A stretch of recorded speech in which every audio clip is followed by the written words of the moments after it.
Siapa sangka, seorang TKW sederhana dari desa akhirnya menikah dengan seorang raja Arab dan menjadi permaisuri istana. Tapi di balik senyum dan mahkota megah, tersimpan kisah penuh air mata.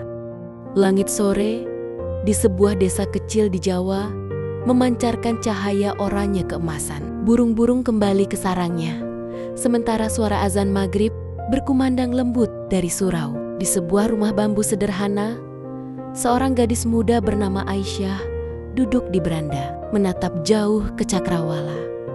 Aisyah, gadis berusia 23 tahun, dikenal ramah dan pekerja keras.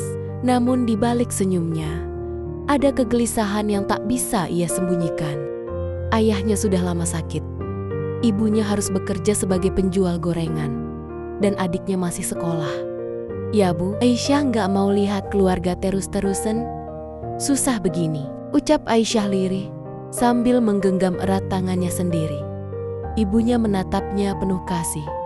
Nak, kita ini memang orang kecil, jangan terlalu keras sama dirimu sendiri. Allah pasti sudah menyiapkan rezeki untuk kita. Namun Aisyah menggeleng pelan, matanya berkokek-kokoka. Kalau bukan aku yang berjuang, siapa lagi Bu? Aku ingin jadi harapan keluarga. Aku dengar di Arab banyak orang butuh pekerja rumah tangga. Aku bisa kirim uang dari sana. Adik bisa sekolah tinggi, bapak bisa berobat. Ayahnya yang terbaring sakit hanya bisa menatap putrinya dengan mata berkaca. Suaranya parau. Hidup di negeri orang itu tidak mudah.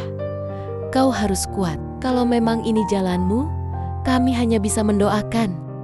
Malam itu, setelah salat Isya, Aisyah duduk di kamarnya yang kecil.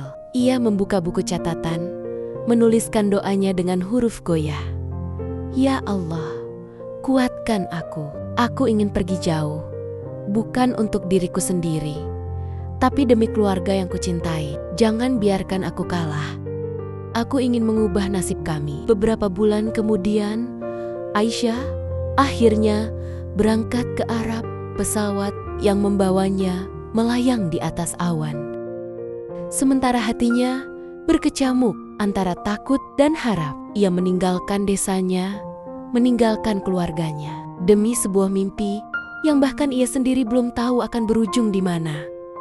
Ketika pesawat mendarat di Riyadh, matanya terbelalak. Gedung-gedung tinggi menjulang, lampu kota berkilauan, dan jalan raya begitu megah dibandingkan jalan kecil di desanya. Hatinya berbisik, inilah awal dari takdir baruku. Aku harus bertahan, aku harus kuat.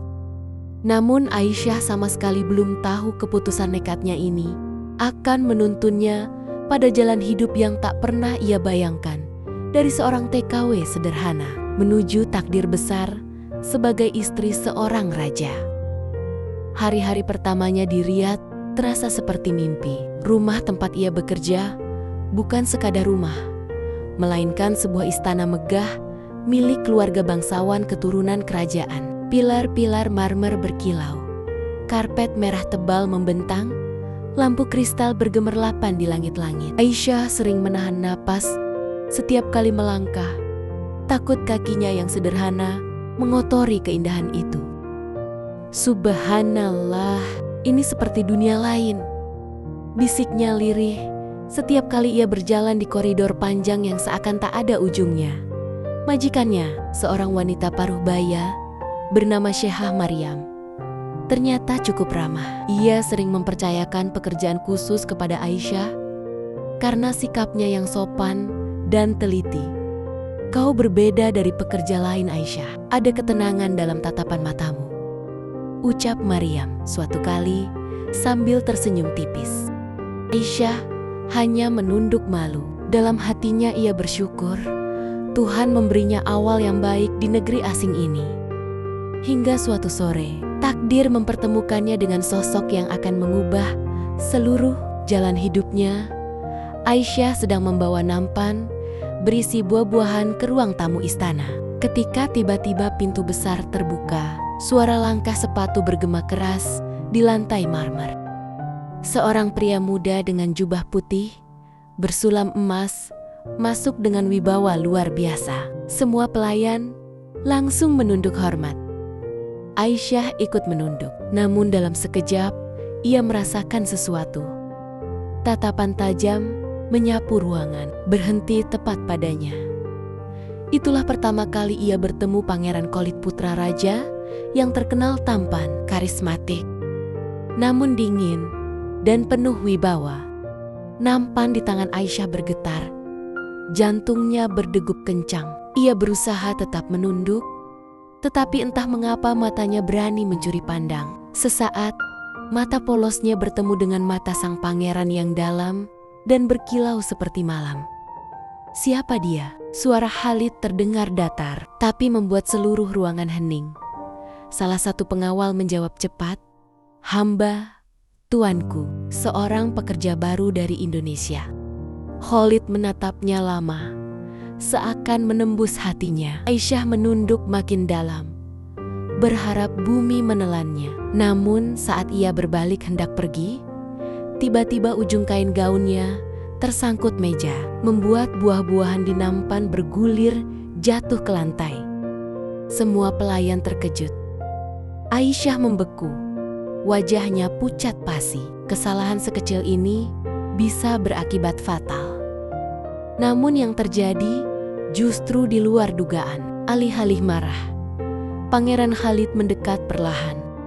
Ia menunduk, mengambil satu buah delima yang bergulir ke dekat kakinya, lalu menatap Aisyah dengan sorot penuh tanda tanya. "Kau menatapku tadi, kenapa?"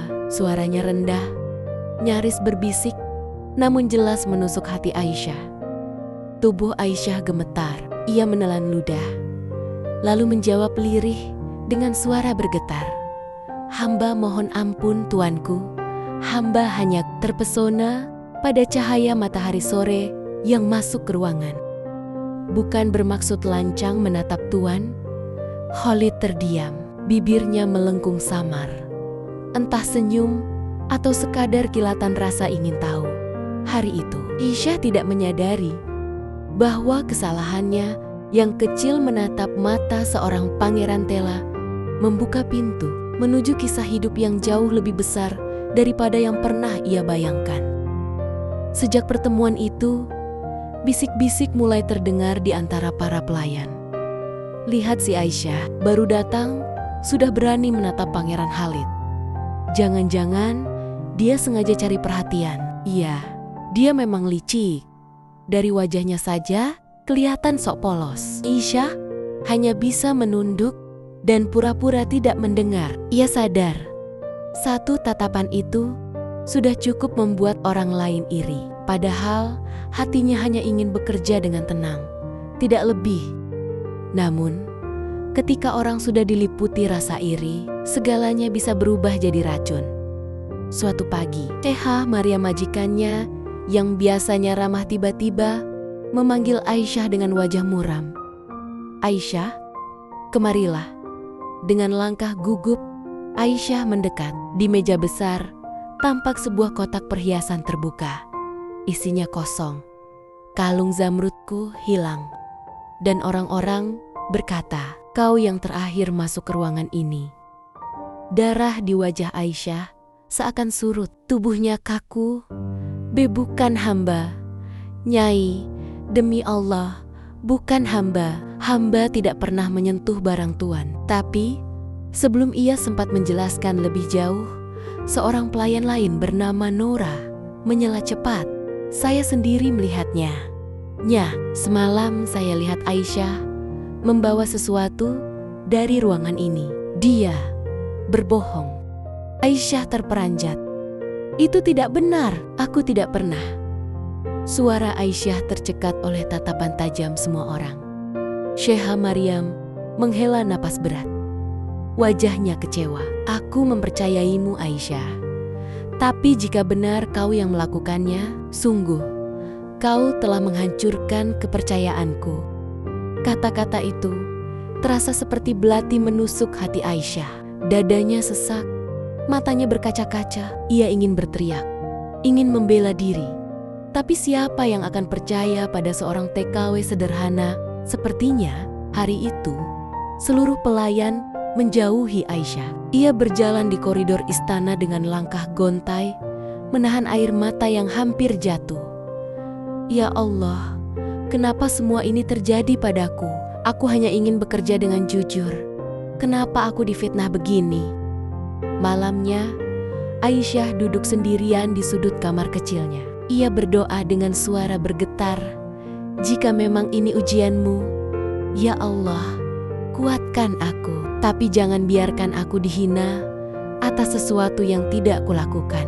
Di saat yang sama, jauh di ruangan lain, Pangeran Khalid mendengar kabar tentang perhiasan yang hilang dan tuduhan yang menimpa Aisyah. Ia terdiam lama, lalu berkata pelan pada pengawalnya, "Selidiki kebenaran ini. Aku tidak percaya gadis itu seberani itu, kecuali jika ada yang ingin menjatuhkannya." Keesokan harinya, seluruh pelayan dikumpulkan di aula istana. Maryam duduk dengan wajah muram, sementara Aisyah berdiri di depan semua orang. Tubuhnya gemetar. Kotak perhiasan yang kosong diletakkan di meja sebagai bukti. "Aisyah," suara Maryam berat, "jika benar kau bersalah, aku tak bisa mempertahankanmu di sini. Kau harus dipulangkan." Aisyah menunduk, air mata menitik. "Hamba bersumpah, Nyai, hamba tidak mencuri. Hamba tidak akan pernah berani mengkhianati kepercayaan Tuan." Ruangan mendadak riuh oleh bisikan. Noura melangkah maju, berpura-pura tegar. "Saya melihatnya sendiri, Nyai. Dia memang bersalah." Namun sebelum tuduhan itu semakin menjerat, pintu aula terbuka. Suara langkah berwibawa terdengar. Semua orang menunduk hormat saat Pangeran Khalid masuk dengan sorot mata tajam. "Aku sudah mendengar semuanya," katanya datar. Ia berjalan mendekati meja, lalu mengangkat kotak kosong itu. "Kalian menuduh tanpa bukti. Adakah yang berani bersumpah di hadapan raja bahwa gadis ini pencuri?" Sunyi, tak seorang pun menjawab. Noura pucat, bibirnya bergetar. Khalid menoleh pada Aisyah. "Kau tidak bersalah, dan aku tidak akan membiarkan siapapun menjatuhkanmu." Di detik itu, merasakan dunia yang hampir runtuh, tiba-tiba berdiri kembali. Karena uluran takdir yang datang dari seorang pangeran. Sejak hari itu, suasana istana berubah. Para pelayan yang dulu berani berbisik, kini memilih diam setiap kali Aisyah lewat. Namun diam-diam, tatapan iri tetap menusuk punggungnya. Aisyah berusaha bekerja seperti biasa, meski hatinya masih bergetar mengingat keberanian Khalid membelanya di depan semua orang. Malamnya, Aisyah dipanggil ke taman istana. Udara dingin berembus, cahaya bulan jatuh di kolam air mancur. Di sana, Pangeran Khalid berdiri dengan jubah putih.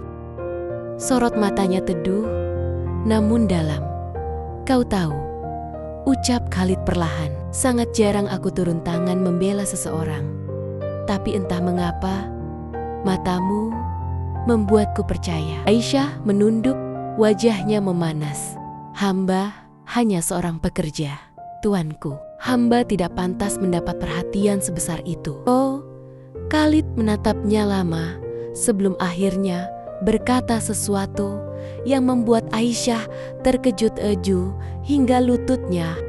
"Jadilah pendampingku, Aisyah.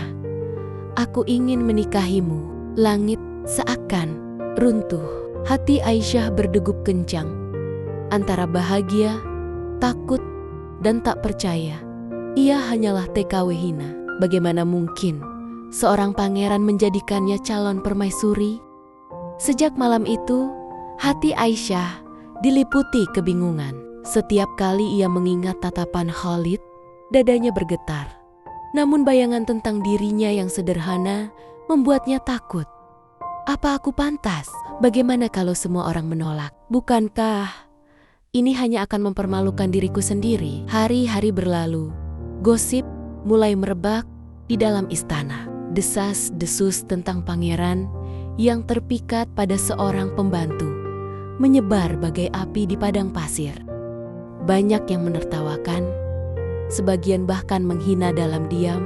Suatu siang, ketika Aisyah sedang menyusun bunga di ruang tengah, salah satu selir kerajaan mendekatinya dengan senyum sinis. "Beraninya kau bermimpi terlalu tinggi. Pangeran itu bukan untukmu. Jangan sampai kau lupa daratan," bisiknya tajam. Aisyah hanya terdiam, menunduk dalam. Kata-kata itu menancap di hatinya, membuatnya semakin goyah. Namun malamnya, Khalid kembali menemuinya. Suaranya penuh keyakinan. "Aku tidak peduli apa kata mereka. Aku memilihmu, Aisyah, dan aku akan berjuang untukmu." Aisyah menatapnya dengan mata berkaca, antara ingin menyerah pada rasa takut atau percaya pada cinta yang mungkin akan membawanya ke medan perang yang lebih besar dari yang pernah ia bayangkan. Keraguan Aisyah ternyata dibaca sebagai kelemahan oleh orang-orang yang iri. Noura, pelayan yang dulu memfitnahnya diam-diam, bekerja sama dengan salah satu selir untuk menjatuhkan Aisyah. Mereka tahu cara paling cepat menghancurkan gadis sederhana itu adalah dengan fitnah kedua yang jauh lebih berbahaya. Suatu pagi, ketika Khalid sedang berada di luar istana, Aisyah dipanggil mendadak ke aula. Semua mata tertuju padanya. Di hadapan para pelayan, Noura menuduh lantang, "Aku melihat Aisyah berduaan dengan seorang pengawal semalam. Dia tidak setia. Dia mempermalukan nama pangeran." Ruangan gempar. Bisikan tajam berhamburan. Aisyah terperangah. Wajahnya pucat. "Tidak, itu tidak benar. Aku tidak pernah." Suaranya tercekat oleh air mata. Selir kerajaan yang iri pura-pura menghela napas. "Beginikah balasanmu setelah diberi kebaikan Aisyah? Kau memperdaya pangeran, lalu mencemarkan kehormatan istana." Aisyah merasa seluruh dinding menutupinya. Udara terasa sesak. "Ya Allah, ujian apa lagi ini? Kenapa aku harus terus difitnah?" Dan kali ini, tanpa Khalid di sisinya, ia benar-benar sendirian menghadapi badai. Hari itu, tuduhan terhadap Aisyah semakin membesar. Bisikan berubah menjadi teriakan, dan gosip menjelma jadi kebenaran di mata banyak orang. Ia dipanggil ke hadapan dewan keluarga kerajaan. Wajah-wajah dingin menatapnya seolah ia benar-benar bersalah. "Aisyah," suara salah satu penasihat bergema, "kau membawa aib. Jika tidak dihukum, kehormatan istana ternodai." Air mata Aisyah jatuh. Ia bersimpuh, suaranya bergetar. "Hamba tidak bersalah. Demi Allah, hamba tidak pernah melakukan itu." Namun kalimatnya terhempas, tenggelam di antara tatapan yang penuh keraguan. Tidak ada yang membela, tidak ada yang percaya. Semua usaha Aisyah seakan hancur di hadapan tembok kokoh yang menutup dirinya. Lalu, seorang bangsawan tua berdiri dengan nada tenang tapi menusuk. Ia berkata, "Ada satu jalan untuk menyelamatkanmu, gadis. Raja sendiri sudah menyatakan ketertarikannya padamu. Jika kau menerima pinangannya, semua tuduhan akan berhenti. Jika menolak, maka kau harus dipulangkan dengan aib." Jantung Aisyah serasa berhenti berdetak. Pilihannya hanya dua: mengkhianati cintanya pada Khalid atau menanggung kehinaan selamanya. Malam itu, Aisyah berlutut di kamar kecilnya, menangis tersungkur. "Ya Allah, inikah jalan hidupku? Haruskah aku mengorbankan hatiku demi menyelamatkan diriku?" Air mata belum kering di pipi Aisyah ketika keesokan paginya utusan kerajaan datang menjemputnya. Wajahnya pucat, langkahnya gemetar, namun hatinya sudah pasrah. Ia tahu inilah satu-satunya jalan agar ia tidak dipulangkan dengan aib. Di ruang dalam istana, raja menunggunya. Usianya jauh lebih tua. namun sorot matanya teduh, penuh kekuasaan yang tak terbantahkan. "Aisyah," suaranya berat, namun lembut, "aku tidak peduli dari mana asalmu. Yang kulihat hanya ketulusan. Izinkan aku menjadikanmu bagian dari hidupku." Aisyah menunduk. Dadanya terasa sesak, bayangan Khalid melintas di benaknya. Senyum dan ketegasan pangeran itu begitu membekas. Tapi kini, cintanya harus dikubur dalam-dalam. Dengan suara bergetar, ia menjawab, "Hamba menerima." Upacara kecil segera dilangsungkan. Tanpa keramaian, tanpa sorak-sorai, hanya doa lirih dari imam istana yang mengikatkan dua insan dalam pernikahan. Sejak hari itu, status Aisyah berubah seketika. Dari seorang TKW sederhana, ia kini resmi menjadi istri Raja Arab. Namun, di balik kebesaran gelar itu, hatinya terluka karena ia tahu harga dari kehormatan yang diselamatkan adalah cinta yang harus ia relakan. Hari-hari Aisyah sebagai permaisuri muda dimulai dengan segala kemewahan yang tak pernah ia bayangkan. Pelayan membungkuk setiap kali ia lewat.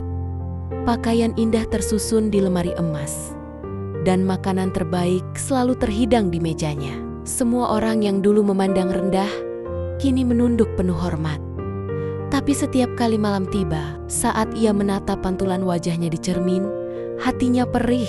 Apalah arti semua ini jika hati yang kucintai bukan di sisiku? Di sudut lain istana, Khalid mendengar kabar pernikahan itu. Wajahnya tampak tegar, namun sorot matanya redup. Ia tidak marah, hanya kecewa terutama pada dirinya sendiri karena tak mampu melindungi Aisyah dari badai intrik istana. Bagi Aisyah, setiap penghormatan yang ia terima terasa seperti pedang bermata dua, mengangkat derajatnya, tapi sekaligus mengingatkan bahwa semua itu dibayar dengan kehilangan yang tak terganti. Meski begitu, ia berjanji pada dirinya sendiri, jika takdir telah menempatkannya sebagai permaisuri, maka ia akan menjalani peran itu dengan sebaik-baiknya, bukan demi kebesaran istana, melainkan demi membanggakan keluarganya di tanah air. Beberapa bulan kemudian, Aisyah diberi izin pulang ke Indonesia. Saat kakinya menjejak tanah desa, suasana gempar. Orang-orang berkerumun di jalan, terperangah melihat gadis sederhana yang dulu pergi sebagai TKW, kini kembali dengan rombongan pengawal kerajaan. Busana anggun dan wajah teduh seorang permaisuri. Ibunya berlari memeluknya sambil menangis haru. "Ya Allah, ini benar kau? Nah, Aisyahku yang dulu berangkat dengan pakaian sederhana, kini kembali seperti seorang ratu." Aisyah tak kuasa menahan air mata. Ia mencium tangan ibunya, lalu berbisik, "Semua ini bukan karena kebesaran kubu, tapi karena doa ibu dan bapak yang selalu menyertai langkahku." Warga desa berdesakan ingin melihat lebih dekat. Ada yang kagum, ada yang masih sulit percaya. Namun satu hal pasti, keluarga Aisyah kini dihormati. Derajat mereka terangkat setinggi langit. Di tengah keramaian itu, Aisyah hanya bisa menunduk haru. Perjalanan panjang penuh air mata akhirnya membawanya pulang. Bukan sebagai pembantu hina, melainkan sebagai permaisuri yang dielu-elukan. Malam itu, setelah keramaian mereda, Aisyah duduk di samping ayahnya yang sudah renta dan sakit-sakitan. Tangannya menggenggam jemari ayahnya yang lemah. Mata sang ayah berkaka-kaka, "Siala masih tak perkaya melihat putri Kasilia kini beraba manyadi susak terhormat." Suaranya lirih. "Kau sudah melewati ujian berat yang tak pernah ayah bayangkan. Dulu kau pergi dengan langkah gontai, penuh kekhawatiran. Kini kau kembali dengan kehormatan. Ingatlah, nak, derajat itu bukan karena harta atau gelar, tapi karena kesabaran dan keteguhan hati." Aisyah menunduk, air matanya jatuh membasahi punggung tangan ayahnya. "Ayah, semua yang kualami hanyalah jalan Allah untuk mengajarkan arti ikhlas. Aku kehilangan banyak, tapi aku juga belajar bahwa setiap luka bisa berubah menjadi cahaya jika kita tetap sabar."